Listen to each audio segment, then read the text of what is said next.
Hello everyone, welcome back to my YouTube channel. সবাইকে good morning জানিয়ে আজকে কিন্তু আবারও একটা নতুন ব্লগ শুরু করছি। জাস্ট বলেছিলাম কালকে যে রেগুলার ভিডিও পোস্ট করব, তো সেটারই চেষ্টা চলছে। তো বাইরের সমস্ত রকমের কাজকর্ম সেরে, মানে বাইরে উঠোন ঝাড় দেওয়া, ঘর মানে বাসন মাজা, কাপড় কাচা সব কিছু করে এখনই জাস্ট ঘরটাতে এলাম। ঘরে এসে বিছানাটা করে নিয়েছি, যেটা তোমাদের দেখাইনি, বাড়ির কিছু কাজও তোমাদের দেখাইনি। আর এখন আমি ঘরটা ঝাড় দিয়ে নিচ্ছি। আর কয়েকদিন ধরে তো বোন ছিল, বোনই সব কিছু করে দিয়েছে, একটু একটু করে হেল্প করেছে। যদিও 4-5 দিন ধরে ও ছিল, ওই কিন্তু বিছানাটাও তুলেছিল, ঘরটাও ঝাড় দিয়েছিল। আর এখন ও নেই, তো কাজগুলো তো আমাকেই করতে হবে, আমার কাজ। তো বাইরের কাজ শেষ করে আমি কিন্তু চলে এসেছি ঘরে। ঘরটাকে ভাবলাম যে আজকে ঘর মুছবো বা ঘরে কিছু কাজকর্ম করব, কাপড় অনেক আছে বেরিয়েছে, সেগুলো ধোবো।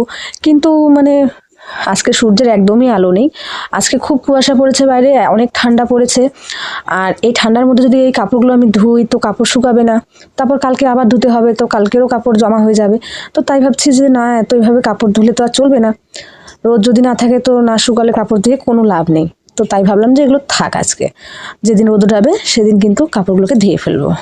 তো চলো, আজকে কিন্তু যাবো একটু জমিতে। কালকে তো গিয়েছিলাম জমিতে, তো তোমায় দেখিয়েছি। লঙ্কার জমিগুলোকে, মানে লঙ্কার গাছগুলোকে আবার একটা বাঁধতে হবে, নতুন করে মাটি দিতে হবে। যেহেতু লঙ্কার গাছগুলো অনেকটা বড় হয়ে গেছে আর মাটি একদম নেই, জল দেওয়ার পরে সব মাটি ধুয়ে গেছে। তো তাই কিন্তু আবার নতুনভাবে বাঁধতে হবে লঙ্কার গাছগুলোকে। এবং লঙ্কার গাছের গোড়ায় যে ঘাসগুলো হয়েছে সেগুলো হাত দিয়ে তুলে লঙ্কার গাছগুলোকে আজকে বাঁধবো আমি। আর ও কিন্তু সকালবেলায় গিয়েছিল 6টার সময়, ও গিয়ে কিন্তু কোদাল দিয়ে বেঁধে দিয়েছে যতটা পেরেছে ও। তারপর বাড়ি এসে চা খেয়ে কিন্তু ও চলে গেছে গাড়িতে। আজকে যেহেতু রবিবার, তবুও কিন্তু ও আজকে গাড়িতে গেল। একটা এমার্জেন্সি ট্রিপ ছিল তাই চলে গেছে। আর কিন্তু আজকে ও গাড়ি বানাবে, তাই একটু লেট হবে ওর আসতে। তো আমি ভাবলাম ততক্ষণে আমি না হয় করি।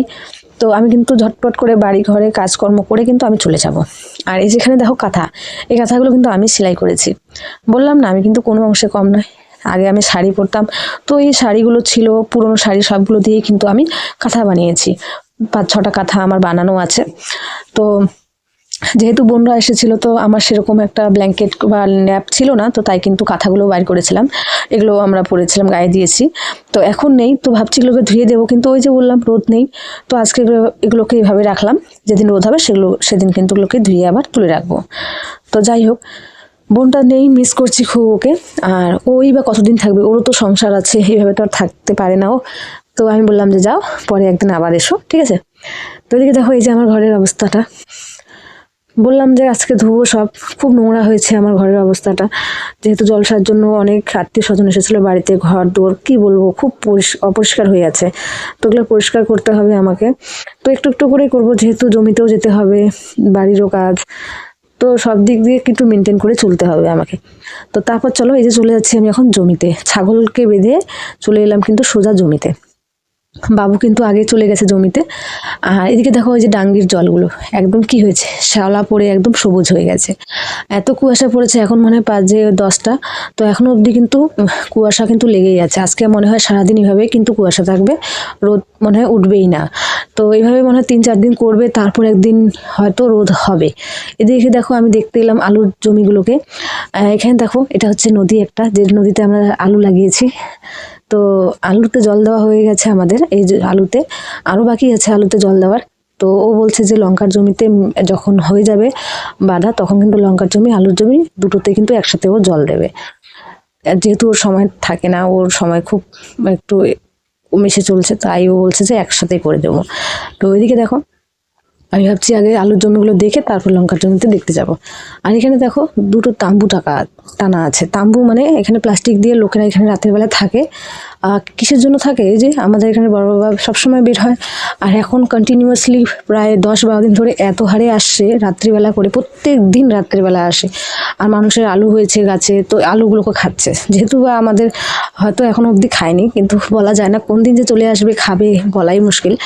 তো এইভাবে কিন্তু লোকেরা রাত্রেবেলা করে থাকে। তারপর যখন আসে তারা ওদেরকে মানে তাড়িয়ে দেওয়ার চেষ্টা করে, তারপর বোম ফোটানো হয়, আগুন ধরানো হয়, তো অনেক কিছু করে থাকে লোকেরা। সবাই কিন্তু এখানে হেল্প করে। আর ওই যে দেখো, আমার ছেলে ওখানে বসে আছে, মানে ও হাঁপিয়ে গেছে। ও আগে আসছিল, ও হুল টেনেছে, আমি বলেছিলাম যে একটু হুল টেনে দিয়ে আয়। আর এখানে দেখো কয়েকদিন আগে কিন্তু মাছগুলো খুব খেলা করতো, জানি না এই মাছগুলো এখন কোথায় গেছে, দেখাই যাচ্ছে না। শ্যাওলার তলে মনে হয় লুকিয়ে আছে, না হয়তো হয়তো মানে ঠান্ডাতে কিন্তু মরে গেছে। তো আমি কিন্তু আসলে কিন্তু চারদিকে ঘুরেই তারপর আমি লঙ্কার জমিতে আসি, মানে একসাথে দুটো কাজ হয়ে যায়, আলুর গাছও দেখা হয়ে যায়, আলুতেও দেখতে পারি একটু, আর লঙ্কার জমি রসুনের জমি সবকিছু একসাথে আমার দেখা হয়ে যায়, মানে আলাদাভাবে আর আসতে হয় না, দেখতে হয় না। তো রসুনের গাছগুলো তো এই কয়েকদিন ধরে আগেই আমি একটু মানে ঘাসগুলো পরিষ্কার করছি, তেমনভাবে একটা ঘাস নেই, আর ও সবসময় কিন্তু হুল টেনে দেয় বলে ঘাসগুলো তত একটা হয় না। তারপর বাড়িতে কিছু ছাই ছিল, মানে আগুনের ছাই, তো সেই ছাইগুলোকে কিন্তু ছিটিয়ে দেওয়া হয়েছে। যত মানে রসুনের গাছে যত তুমি ছাই ছাই ছেটাবে তত নাকি রসুনের গাছ ভালো হয় এবং রসুনটাও ভালো হয়। তো ওইদিকে দেখো বাবু আমার ওখানে বসে আছে, আর আমি এখানে এই যে লঙ্কার গাছগুলোকে দেখছি। তো চলে এলাম লঙ্কার জমিতে, আর এসেই দেখো ঠান্ডার মধ্যে আমি কিন্তু সোয়েটার পরে মাথায় ওড়নাটা বেঁধে চলে এসেছি কাজে। কি করব, কাজ তো কাজ হবে, ঠান্ডা তো লাগবেই, কুয়াশা তো আছেই, তো কাজকে তো স্কিপ করা যাবে না, কাজ কাজ কাজ করবে আর ঠান্ডার কাজ ঠান্ডা করবে, তাই না? আর ঠান্ডাকে তুমি যত ভয় করবে ঠান্ডা কিন্তু তোমাকে তত বেশি ঠান্ডা লাগবে। আর এখানে আমি কি করছি, কাজ করতে কিন্তু আমার এখানে গরম লেগে যাচ্ছে, ভাবছি যে সোয়েটারটা খুলবো, কিন্তু ওই যে হাতের মধ্যে একগাদা মাটি, তো সোয়েটারটা খুলিও নেই। আর সোয়েটার খুললে আবার ঠান্ডা লাগবে, আমারও অসুবিধা, তাই আমি হচ্ছে না সোয়েটার পরেই করি, ময়লা হবে তো হবে, ধুয়ে দেওয়া যাবে। আর এখানে কিন্তু ভিডিওটা বাবু শ্যুট করেছে, বাবু তো তখনই চলে গেছিলো, পরেও আবার এসেছিল, তো ওকে বললাম একটু ভিডিওটা শ্যুট কর। দেখো লঙ্কার গাছগুলো মানে এত সুন্দর হয়েছে কি বলবো, কিন্তু ফুল ফল খুব কম। কবে যে লঙ্কার গাছে ফল ফুল ধরবে, মানুষের লঙ্কার গাছে ফল ফুল অনেক ধরেছে, হয়তো আর কয়েকদিন বাদে তারা ছিঁড়বেও। আর তোমরা আমাকে দেখতে পারবে আমি যখন হয়তো যদি কারো ছিঁড়তে যাই লঙ্কা, তখন অবশ্যই দেখাবো তোমাদের। আর আমি কিন্তু লঙ্কাও অনেকগুলো করে ছিঁড়ি, প্রায় 70-80 কেজি করে আমি লঙ্কা ছিঁড়তে পারি। তো এখানে দেখো লঙ্কার গাছগুলোকে আমি বাঁধছি হাত দিয়ে, হাত দিয়ে বাঁধলে কি খুব সুন্দর হয়। আর ও তো কোদাল দিয়ে বেঁধেছে, কোদাল দিয়ে বাঁধলে না অত একটা ভালো হয় না। আর এই যে জঙ্গল ঘাস, তারপর হচ্ছে বথুয়া শাক, এগুলো কিন্তু থেকেই যায়। আর আমি কি করি, ছোট ছোট যে মানে বথুয়া শাক কি কি এগুলো সব আমি তুলে ফেলে দিই, তো তাই একটু আমার সময় লাগছে। আমি কিন্তু কোনো নোংরা দেখতেই পারি না, তো এখানে আমি বসে বসে করছি। তো আমি প্রায় 10টা 10:30টার সময় এসেছিলাম বলেছিলাম তোমাদের, আর এখানে এখন কিন্তু বাজে একটা, একটা অবধি আমি কিন্তু প্রায় 12টার মতো কিন্তু এখানে আমি মানে বই কিন্তু আমি এখানে বেঁধেছি। কোনো মানে একটু রেস্ট করিনি, কোথাও বসিনি, কোথাও মোবাইল টিপিনি, কিচ্ছু করিনি, কিন্তু মানে মানে সে করেই কিন্তু করে যাচ্ছি কাজ এখানে এক নিমেষে। তারপরে ওদিকে কিন্তু বাড়িতে যাব, আবার বাড়িতে রান্না করার আছে, শুধু রান্নার কাজটাই বাকি আছে, তাছাড়া সব কাজই আমার শেষ হয়ে গেছে বাড়িতে। তো ওরও আসার সময় হয়ে গেছে, ও তো আবার আজকে বাড়িতে আসবে, বাড়িতেই খাবে। তো ভাবলাম লেট করে রান্না করব, বাড়ি গিয়ে হয়তো কিছু বানিয়ে একটা খেয়ে নিয়ে তারপর ভাত বসিয়ে দেবো। তো এদিকে দেখো ও কিন্তু এগুলো কোদাল দিয়ে করেছে, দেখো কোদাল দিয়েও করেছে, ভালোই হয়েছে। কিন্তু ওই যে গাছের গোড়ার মধ্যে কিন্তু বথুয়া শাকটা আছে, যেটা সার পেলে কিন্তু খুব বড় হয়ে যায়, মানে যে লঙ্কার গাছের থেকেও কিন্তু বথুয়া শাকটা অনেকটা বড় হয়ে যায়। তো সেগুলো পরে আবার হাত দিয়ে তুলতে হবে আমাকে, কি করব, উপায় নেই, যেহেতু লেট হচ্ছে, লঙ্কার গাছে আবার জল দিতে হবে। মানুষ 2বার করে দিয়েছে, আমরা এখন জাস্ট 1বার করে দিয়েছি। তো লেট হয়ে যাচ্ছে বলে ও কোদাল দিয়ে করছে আর আমি হাত দিয়ে করছি। তো দেখি কতদূর করা যায় আজকে, বাড়ি যাব, খিদা পাচ্ছে। আর এদিকে আরেকটা জমি তো পুরোই আছে, এটার অর্ধেক হয়েছে, ওটারও অর্ধেক হয়েছে, মানে 3টা জমির মধ্যে বলতে পারো একটা জমি হয়েছে, আর বাকি দুটোই এখনো কিন্তু আছে।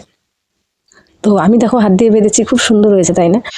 জানি আমি নিজেই প্রশংসা করছি নিজের, কিন্তু হ্যাঁ সত্যি বলতে হ্যাঁ খুব ভালোই হয়েছে।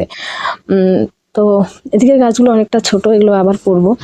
তো দেখি দেখা যাক কত দূর আমি করতে পারি আজকে, খুব ঠান্ডা লাগছে আজকে, বলতে গেলে জমিতে কেউই নেই, আর জমিতে তেমনভাবে লোকেরা কাজও করছে না। আর এখানে দেখো কত লঙ্কা হয়েছে একটা গাছে, প্রায় 8-10টা লঙ্কা এখানে আছে। হুম। তো সবগুলোই ছিঁড়বো না, যেগুলো মানে ছিঁড়ার মতো সেগুলোকে ছিঁড়তে হবে।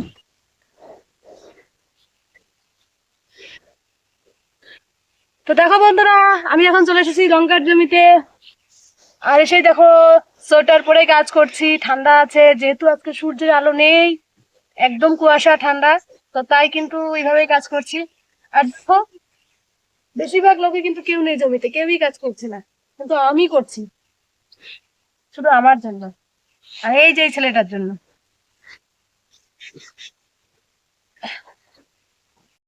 তো যারা এখনো অবধি আমার চ্যানেলটাকে সাবস্ক্রাইব করোনি তারা অবশ্যই আমার চ্যানেলটাকে সাবস্ক্রাইব করে আমার পাশে থেকো এবং অবশ্যই আমাকে সাপোর্ট করো, মোটিভেট করো, তাহলে আমিও ওইভাবে তোমাদের আরও অনেক সুন্দর সুন্দর ব্লগ ভিডিও তোমাদের জন্য বানাবো, তৈরি করব এবং তোমাদের আমি কৃষিকাজগুলো দেখাবো যেগুলো আমরা করি, আমার লাইফস্টাইলগুলো তোমাদের শেয়ার করব।